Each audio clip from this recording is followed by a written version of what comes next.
After the breakup, the campus Belle publicly announced our relationship. I posted on my social media, "Thanks for the invite, loved and lost." She instantly replied, "Last night you weren't saying that after drinking too much classmates egged Blair on to pick a type she liked." She drowsily lifted her eyelids, pointed at me and said, "Him then." That day marked the 100th day since our breakup. In a daze I ended up sleeping with Blair. When I woke up I let out a startled cry. "What are you shouting for?" She rolled over lazily. "It's not like we haven't slept together before." I stretched out my foot and nudged her off the bed. Annoyed, she grabbed my ankle and pulled me down too. I tumbled and fell into Blair's arms, soft and warm. My face flushed as I heard her ask from above, "Haven't you had enough feeling up?" Gritting my teeth I shot back, "It's you who hasn't had enough, isn't it?" I underestimated Blair's audacity. She grabbed my hand and pulled me down again, eyeing me lazily like a kitten about to pounce. "Let me feel you up some more." "Feel up my ass." Unable to outmatch her I scrambled up, wanting to get out. She grabbed me again, giving me a glance. "Stay here, don't run off." She opened the door and I heard jeering voices. "Blair, you're up. Had a rough night? Who's in there? Why won't you let us see?" Blair snapped, "Get lost." The wind blew and with the sound of the door closing all noise vanished after it was completely silent. I ran back to my room. Tyler was already awake waiting by the door. He asked, "Leo, where did you go?" I clutched my stomach. "The toilet in my room is broken, so I went downstairs." Tyler said calmly, "Are you sure?" Only when I reached the sink did I realize how disheveled I looked. Clothes askew, hair messy, lipstick smeared all over my face. It was obvious I'd been up to no good. Tyler pulled up a chair and sat in front of me. "Confess and you'll be treated leniently. Resist and face the consequences. Did you stay out all night and mess with some innocent girl?" I looked terrified. "Maybe you should just finish me off." On the bus I ran into Blair again. It was clear everyone was a bit restless. Even Tyler whispered, "Didn't she come by car? Why is she squeezing onto the bus with us?" I didn't know what to do, so I found a seat far away from her, sat down, took out my eye mask and just wanted to sleep. She walked over, patted me and handed me a box of motion sickness medicine. I was completely stunned. Another goddess-like senior also walked over and handed me a box of motion sickness medicine. I really didn't know which one to take in that moment. I understood the awkwardness of the male lead in romance dramas. Blair let out a very soft scoff, took my hand and stuffed the medicine into it. I cast an apologetic look at the senior, but she blocked my view, pinched my cheek and said, "You break up with me and end up with someone like this. Leo, you should go get your eyes checked." How could she attack me like that? Wait, no. She just announced our relationship publicly after saying that. Blair walked away looking pretty cool. Leaving me alone in a state of confusion, the senior handed me the medicine, smiled bitterly and said, "I never imagined you two were in that kind of relationship. No wonder you kept rejecting me." "What rejection? Did you ever even pursue me?" She walked away dejectedly and I became the target, having somehow offended two goddesses at once. There was no explaining this. Tyler snapped back to reality. "So last night you slept with Blair?" "Oh crap," I covered his mouth. I smiled at the people on the bus thinking, don't believe rumors, don't spread rumors, but it was too late. I saw someone had already posted on the forum, "Help, am I going to get targeted by some coordinated attack? Are college students these days really that bored? School hasn't even started yet." Soon a bunch of people started asking me questions. "So this is what it feels like to be a celebrity?" I posted on my social media feed, "Thanks for the invite, loved it once." Blair replied instantly, "Last night in bed you weren't saying that." This is a disaster. Even if I jumped into the Yellow River I couldn't wash myself clean. That post along with the photo from the bus ended up on the campus forum. Good grief, the comments were all the same. Everyone calling me ugly. Channeling my frustration into determination I asked Blair, "Draw your sword, what do you really want?" Blair replied, "Make up or get roasted.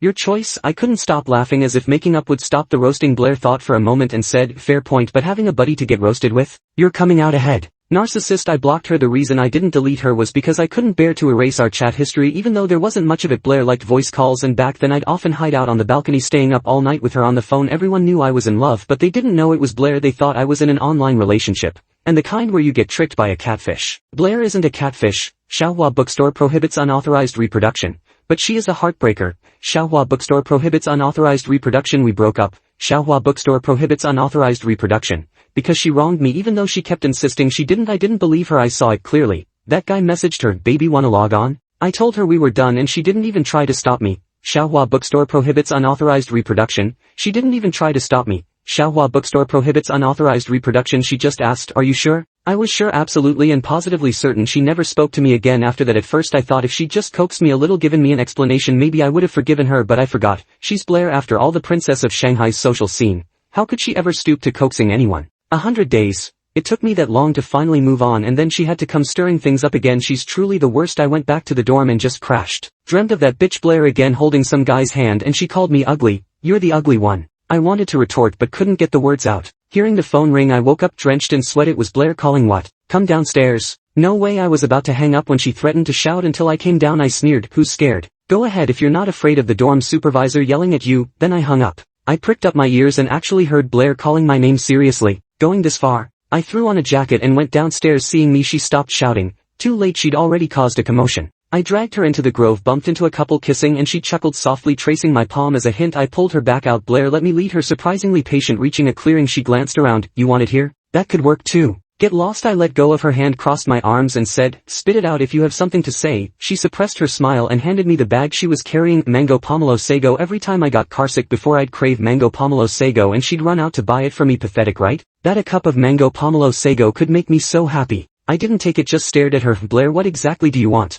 She said earnestly. Makeup or makeup, pick one. I looked at her helplessly. Is messing with me fun? She fell silent, just watching me. It was hard to believe that even now I could still be swayed by her looks. Damn, that's terrifying. She saw through my discomfort and smiled, too scared to look at me. Don't flatter yourself. If there's nothing else, I'm going up. Blair grabbed my wrist and shoved the bag at me, forcing it into my hands like motion sickness pills. I resisted, pushing and shoving until the bag fell to the ground and tore open, spilling its contents everywhere. We both froze. She bent down, a self-mocking smile curling her lips. Really, is there no hope? For the first time, Blair showed a vulnerable expression in front of me, and my heart ached with a dull throbbing pain. Get up first, promise me first, then you can kneel. My wrist was seized by her. Blair stood up and embraced me from behind. Her chin rested against my back. Leo, I feel awful. Thumping heartbeats. My throat tightened. Ignoring her warmth, I struggled. Don't pretend to be pitiful. Blair was heartbroken. I really feel terrible. I couldn't break free. Her grip was too strong. Then what do you want? A kiss would make it better, I said coldly. She reached into my pocket and took out my phone. Or remove me from the blacklist. Damn it. She unlocked my screen. Probably even she didn't expect it, pausing for a second in surprise, seizing that moment. I broke free from her. Yes, I was pathetic. Even after breaking up, I couldn't bring myself to delete her face unlock. I snatched the phone back. I'm going back. Blair followed me, silent all the way. After going upstairs, I rushed to the balcony and found her still downstairs, staring blankly at her phone.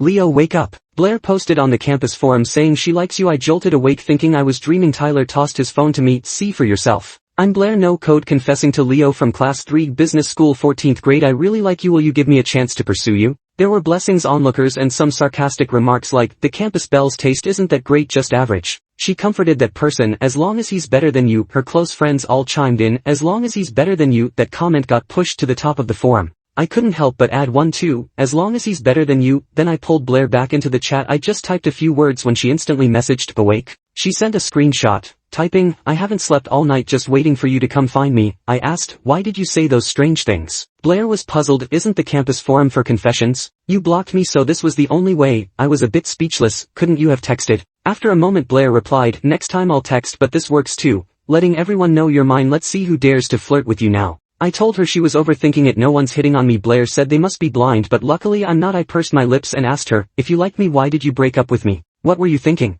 She replied instantly, you were the one who brought up the breakup. I only mentioned it because halfway through I couldn't go on. What if Blair really had someone else? What would I do? Could I handle it? Better to end things cleanly like this, parting on good terms and keeping some last shred of dignity. I silently deleted the text and sent back, whatever you say. Actually, it was me who initiated things with Blair. You can probably guess. She was the campus Belle. If I hadn't made the first move, she'd never have noticed me. I fell for her at first sight and found every excuse to be near her just to get her attention. One night I texted her, the moonlight is so beautiful tonight. After sending it, I tossed my phone aside and buried my face in the pillow, too nervous to look. 10 minutes passed. Or maybe just 5. I peeked out quietly, grabbed my phone. She hadn't replied. My attempt had failed. She really wasn't interested. I felt like crying, a dull ache spreading inside. I threw the phone away again. After another 10 minutes, unable to resist, I checked once more. A little red notification. She'd replied, come downstairs. My hands trembling, I typed back, what? She sent a photo taken right outside my dorm building. I instantly replied, you came? Blair texted back, yes, the moon is beautiful, come down, I'll take you to see it. Earlier, to pursue Blair, I'd signed up for the same elective course as her. Now she was here. By the time I got to the classroom, there weren't many empty seats left. I found one in the back row and had just sat down when a backpack was tossed onto the desk. Blair hooked her foot around a chair and sat down. There were clearly a few other empty seats. Why did she have to sit next to me? I stood up, intending to move elsewhere, but as I walked over, her good friend took the seat. Someone's sitting here. I headed for another empty seat, only for another one of her friends to sit down, even placing her backpack on the chair beside it. This one's taken too. I couldn't help but ask her, did you even sign up for this class? She just laid her head on the desk and pretended not to hear. I turned around. Blair was resting her chin on her hand, watching me with a relaxed, confident expression. Did you really call everyone in the whole class to save seats for you? She smiled, the corners of her lips curling upward. More than that, I even paid people to save seats. She gestured casually, pointing at a few random people. It was obvious she was making it up. They're all here because of me. What can you do? You'll just have to sit next to me. The teacher came in, so I couldn't make a scene anymore. I had to compromise and sit next to her. During class, she would sometimes hook her finger around mine, other times slip me a note. Before, I used to cling to Blair during lessons too. She would always grab my hand, glance at me and whisper, stop it or I'll kiss you. Embarrassed, I could only grin foolishly. Now it was her teasing me, but I couldn't threaten her back. I just glared and said, "Are you done?" Blair curled her lips into a smile. "Are you free this weekend?" I replied coldly, "No, not this weekend, not next weekend, not the weekend after that either." Blair paused, thought for 3 seconds and said, "Alright then, I'll book in advance. The first weekend next month." I rolled my eyes. "You're crazy." Before class ended, the teacher assigned the final project, a group assignment with 2 people per team. I thought I'd ask some top students if they'd be willing to team up with me after class. But I underestimated Blair. She didn't give me that chance. The moment the teacher left, she pulled out her phone and leisurely typed something. Seeing me watching, Blair looked up and said, "Red envelopes are out, go grab them." In the group chat, I made a disgusted face, not interested. Even so, I still tapped to check. The boss was generous. 5 red envelopes in a row, each worth 200 yuan. "Blair, are you crazy? Addicted to throwing money around?" She curled her lips into a mischievous grin. My phone vibrated and I saw her message. "Thanks everyone, I'm taking Leo away, have a great weekend." After taking her money, no one would partner with me. I was forced to team up with Blair. She sent me a library location and asked, "Are you free this weekend now?" I couldn't take it anymore. I confronted her. "Blair, is this how you pursue someone? Using tricks, threatening people, playing petty mind games? You don't actually like me. You're just doing this for yourself." I expected her to get angry, but instead she agreed. "You're right, I am doing it for myself, Leo. Without you I'd be miserable." I said angrily, "Stop pretending to be sentimental here. If it were really that serious, you wouldn't have ignored me for 100 days after the breakup." Blair also sent an angry voice message. "You think I wanted to ignore you? The day before we broke up, that shitty senior of yours confessed to you, and the very next day you broke up with me. What was I supposed to think?" I looked puzzled. "Senior confessed? I don't remember that at all." Blair grew even angrier. "At your gathering I went to pick you up, you were drunk that day and she walked you out. Even had her arm around yours. Damn it, I should have broken her hand right then, right in front of me." She said something like, "Think about what I told you, take your time, I'm looking forward to your answer." What else could that be but a confession? As a woman I could tell exactly what she was thinking just from the look in her eyes. I thought it over. I really didn't remember this incident, but it was true. Starting from that day, the senior began contacting me frequently. I'd assumed she recognized my talent and wanted to promote me as the next club president, until that day on the bus when she suddenly said I'd rejected her. So there really was such a fragment in my forgotten memories. I replied, "Believe it or not, I blacked out from drinking and forgot all about it." After a few seconds, Blair said, "I know you forgot. Why? That day you held me saying you loved me so much that we'd be together forever. The very next day you broke up with me. Your words meant nothing at all." I didn't want Blair to misunderstand, so I explained I broke up with you not because of her. Blair replied, "I know." I looked puzzled. "She knew? How did she know?" Blair continued, "During the team building event a few days ago I could tell from the way you looked at her that you weren't interested. The way you look at me and the way you look at her are worlds apart." I was floored. I'd never met someone so self-absorbed, but I realized something and asked Blair, "So you only wanted to get back together because you couldn't stand her pursuing me? What kind of love is that? Isn't it just ridiculous possessiveness?" Blair replied, "Not exactly," I said calmly. "Then explain in detail." Blair didn't answer. Instead she sent me a photo of the moon. "Tonight the moon is nice." I was speechless. This person couldn't even learn to flirt properly. I kindly enlightened her. "The news said tonight is a supermoon, a rare sight." Blair asked expectantly, "Want to admire the moon together?" After a moment's thought I agreed for the sake of the supermoon. Luckily it wasn't too late and I could still fix myself up. Just as I picked up the mirror I felt that styling my hair would seem too deliberate, as if I cared too much. After hesitating for half a minute I followed my heart and reached for the hair gel. By the time I finished with my hair, Blair still hadn't contacted me. I picked up my phone and asked her, "Where are you?" Blair replied instantly, "All set." I felt exposed and a bit flustered. I sent back an "MHM." Blair replied, "Then come downstairs." At the dorm entrance, Blair was wearing a pink down jacket, hands in her pockets, leaning lazily against a tree like a nunna from a K-drama. I walked up and asked, "How long have you been waiting?" She looked at me, a flicker of hidden delight in her eyes. "Right under your building the whole time." I teased, "What if I hadn't come down?" She shrugged nonchalantly. "Then I'd just keep waiting." Feeling a bit awkward I ran a hand through my hair. Blair smiled, took my hand and said, "Let's go, I'll take you to see the moon." Strolling across the sports field I felt a bit dazed. When Blair and I were together we hardly ever went on proper dates. We'd always kept it a low-key romance. She never flaunted our relationship and neither did I. That was my idea. I hated being the center of attention and was afraid of drawing notice from her fanbase. I'd rather love in secret than have everyone know about it. Because of this, Blair once got upset with me. She asked if I thought she wasn't good enough to show off, which was why I refused to go public. Good heavens, she was Blair. How could she ever think that? She even sent me a bunch of social media posts she'd come across, lists about players keeping multiple partners on the line without going public, and grilled me. "Are you treating me like one of your fish?" I shot back, "Do you really think I'm in any position to do that?" She didn't answer but insisted we had to make it official. She even bought a pair of silver rings, saying we should announce to the world that we were tied together. I wore mine, took a photo of our hands clasped and posted it on my social feed. Considering that our public declaration, she wanted to post it too, but I stopped her. That afternoon Blair kissed me until my lips were swollen before reluctantly nodding, "Alright, it's all up to you, even if she doesn't make it public." Many people have guessed Blair has a boyfriend because she wears a ring every day. No one thought it was me. Too many people wear couple rings so no one would guess it's me. As I thought about it I glanced at her right hand. Empty, no ring. A flicker of disappointment passed through my heart. That's probably what it means, because my ring was thrown into the trash a week after we broke up. Blair suddenly broke the silence, pointing at the stands not far away. "Actually, after we broke up I came looking for you. You were right there. I saw you sitting and talking with her for a long time. At the time I was wondering what were you talking about? Were you already together, or not? Why didn't you come find me but instead stayed here chatting with her?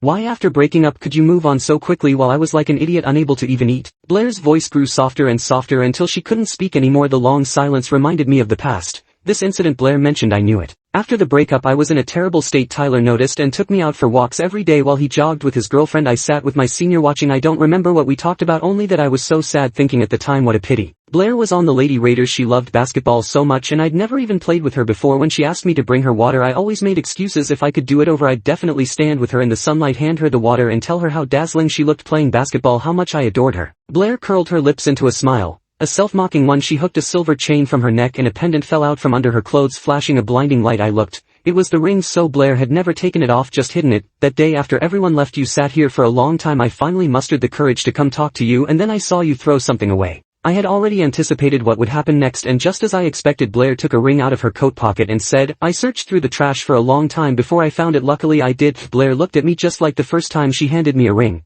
Her fingers trembling, her voice unsteady. I knew this was the joy of recovering something lost but also the lonely courage of fearing rejection yet daring to try once more. She said, Leo, are you still willing to give our love another chance to start over? The night was quiet. A cold breeze blew past, chilling me. I heard my own reply. No, I'm not willing. Clink, the ring fell to the ground. I picked it up, holding it in my palm. Some things hadn't been explained clearly yet. Blair looked up, her eyes bloodshot, her expression much more desolate than before. Do you remember, she asked, the day we broke up I asked you if there was someone else in your heart? Blair nodded. I remember. I said no, you're my first boyfriend and also the last. She paused, a self-mocking smile curling her lips. At least that's what I hope. I clenched the ring tightly as if it could give me courage. I saw messages from other men on your phone. I watched Blair's expression closely. There was a flicker of confusion but no panic. What messages? She asked. The memory made my heart ache. I pushed down the pain and repeated, baby, wanna play? Her confusion deepened. You know I hate gaming. Why would anyone ask me to play? Her words only made me angrier. Screw rationality. I couldn't take it for another second. Exactly. That's why I'm so mad. If you hate gaming so much why would you play with him? You've never played with me. Blair suddenly laughed, though it felt out of place. Wait, what? You don't want to be with me yet you're jealous? She reached out to touch my face but pulled her hand back abruptly. That cautious hesitation softened my heart,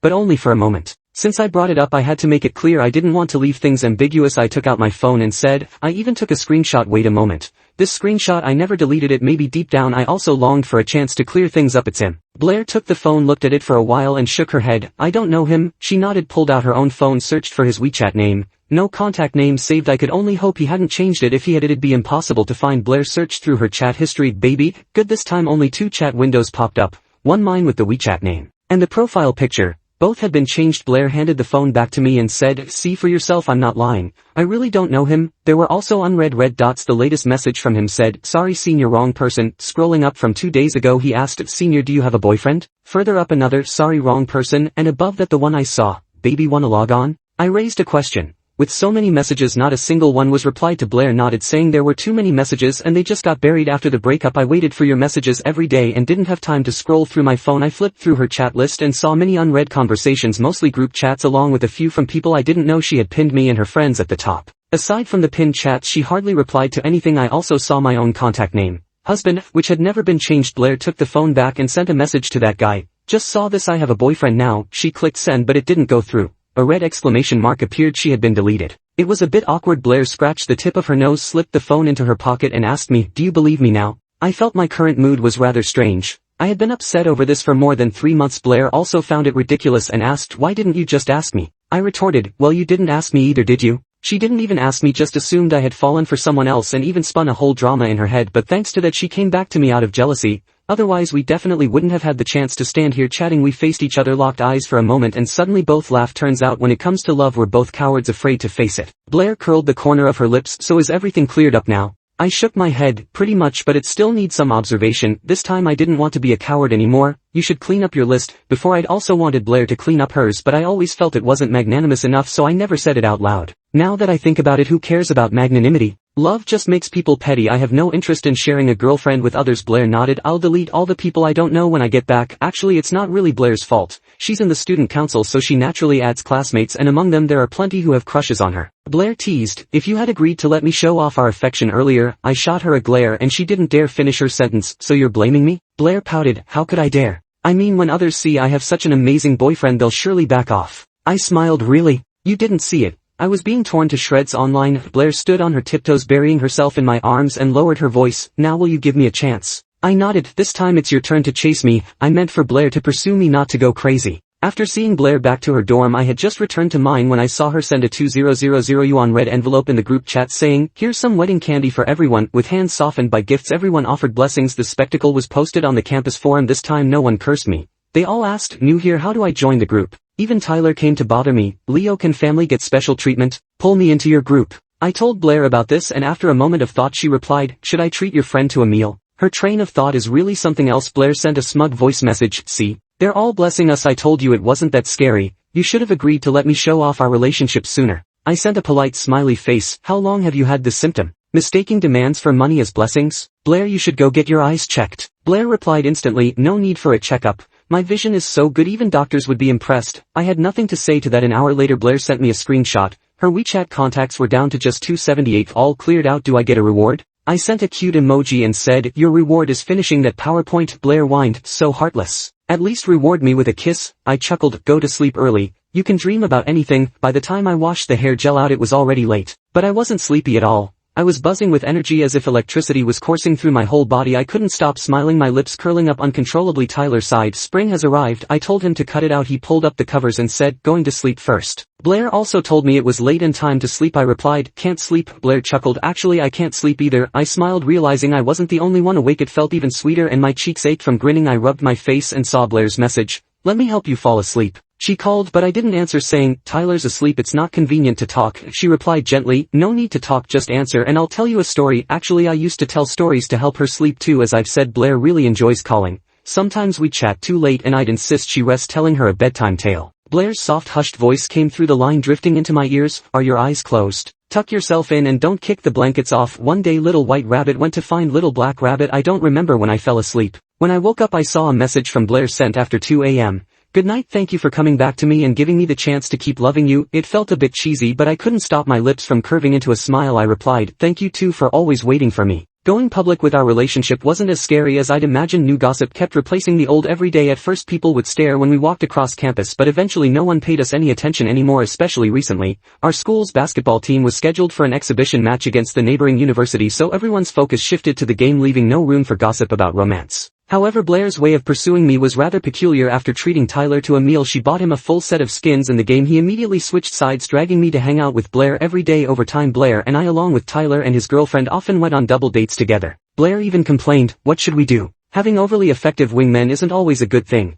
We hardly get any alone time anymore." I held her hand without saying a word, feeling secretly delighted. Both Blair and Tyler's girlfriend were participating in the basketball match. Blair had always been part of the Lady Raiders. Tyler's girlfriend didn't know how to play basketball, but with our encouragement she decided to give it a try. After class Tyler and I would head to the court to find them. I finally got my wish. During halftime I handed Blair a bottle of water. Every time she finished drinking water she'd give me a kiss, her lips still damp and cool. With so many people watching I'd shyly push her away, saying, "Stop fooling around, I haven't agreed to be your boyfriend yet." Blair just smiled and kissed me even more fiercely. "Consider it in advance. I'll pay you back later." I was baffled. What kind of logic is that? Kissing back and forth, I'm still the one losing out. Wait, maybe it's not such a bad deal after all. The basketball game was on the weekend this time. Our opponents were all professional athletes. Before the match Blair was warming up on the court, sinking several three-pointers in a row. Blair's teammate laughed, "Sis, you're on fire today." "Must be because my man's here," another chimed in. "No wonder, love's giving you a boost." Blair told them to cut it out and ran over to me, radiating a warm, slightly flushed energy. I handed her a water bottle. She tilted her head back and gulped down half of it, then tossed the bottle aside as she rose on her toes to kiss me. I beat her to it, wrapping my arms around her and pressing my lips to the corner of hers. Blair was taken aback for a moment, then smiled. Today she was so proactive, my cheeks burning hot. I wanted to let go of her, but she wrapped her arms around my neck, pulling me closer. A more intimate kiss followed and whistles erupted.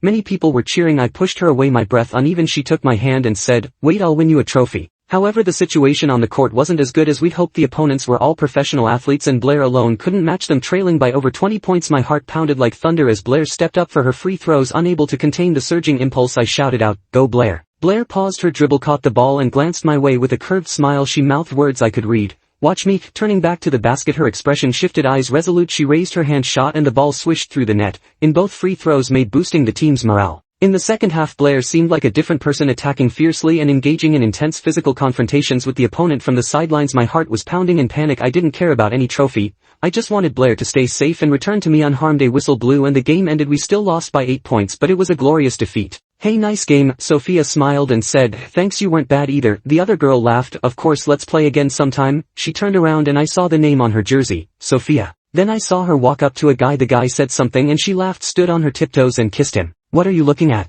I snapped back to reality, looked at Blair and blurted out the words hidden deep in my heart. Blair, you playing basketball is really dazzling. I like it so much. The consequence of confessing was that my lips got kissed, swollen again. She leaned into my arms. If you knew what I'm thinking right now, you definitely wouldn't let me hold you. I touched my lips, lowered my head and asked, what are you thinking? She didn't answer, flicked my forehead and said, guess. I won't guess, it's definitely nothing good. Blair wasn't finished yet. She leaned close to my ear and whispered, if you weren't so shy, never mind, it's not the right time yet. I asked, confused, then when is? Blair smiled gently and said, the day I marry you. I was stunned. Blair played with my fingers and sighed, what should I do? I promised you a trophy but I didn't win it. I shook my head. It's fine, I don't actually care whether you win or not as long as you're happy and don't get hurt, that's enough. Ouch. Blair suddenly cried out. I asked her what was wrong. She pointed at her foot and said, oh no, I think I sprained my ankle. I rolled my eyes. Your acting is terrible, stop pretending. It's not convincing at all. She bent down, trying to keep up the act for a bit longer. Seeing that I really didn't believe her, she finally stood up and said, I was just teasing you. I pretended to be angry. Don't joke about things like that, it's not funny at all. Blair looked hurt. I'm sorry.